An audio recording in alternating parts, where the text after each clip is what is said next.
nagpaabot ng kanyang pakikiramay sa pamilya ni Nora Honor. Noong Huwebes Santo, ika-17 ng Abril taong 2025, nagbigay ng mensahe ng pakikiramay si Pangulong Ferdinand Bongbong Marcos Jr.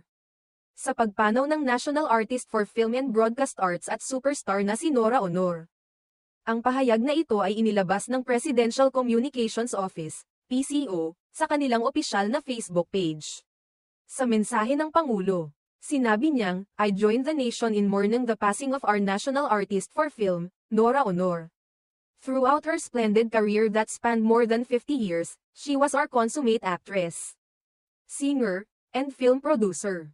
Idinagdag pa ng Pangulo, "I offer my heartfelt condolences to Nora Honor's family, friends, and the film industry itself.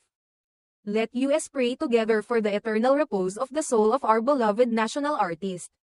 Si Nora Honor, ipinanganak